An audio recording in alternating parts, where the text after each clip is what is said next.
প্রস্তুতি ধীরে ধীরে চলছে। আমাদের সব কিছুই আমাদের দীঘাতে যে ঘাটে গিয়ে লোকেরা স্নান করবে, জগন্নাথ মন্দির হয়ে যাওয়ার পরেই তো মানুষের ঢল নামবে ওখানে বাবাকে দর্শন করার জন্যে।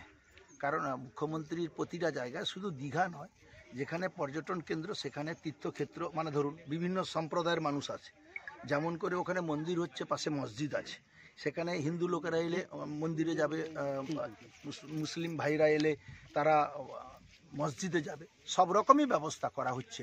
যারা যারা পর্যটকরা আসছে, বেড়াতে আসছে, ঠিক তেমনি করে তাদের ধর্মীয় কাজকর্ম তারা করতে পারবে। কয়েকদিনের পরে পঞ্চমী।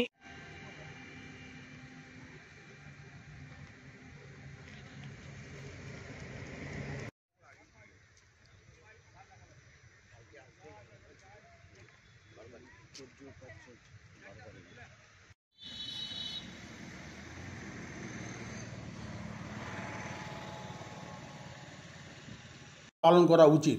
কারণ আমাদের রামনগর বিধানসভা কেন্দ্রের রামনগর 1 নম্বর ব্লকের অন্তর্গত আমাদের জগন্নাথ মন্দির, সেই জগন্নাথ মন্দিরকে লক্ষ্য করে আমরা মনে করি বহু মানুষের আনাগোনা হবে, লক্ষ লক্ষ মানুষ এখানে আসবেন।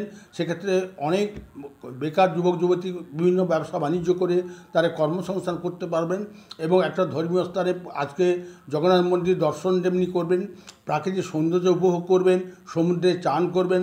এই ধরনের একটা ট্যুরিস্ট স্পট যেখানে তৈরি হয়েছে, মাননীয় মুখ্যমন্ত্রী মমতা বন্দ্যোপাধ্যায় একবারে সফল করেছেন, সেটাকে বাস্তবে এবং তার রক্ষণাবেক্ষণ দায়িত্বভার আমাদের প্রত্যেককে নিতে হবে।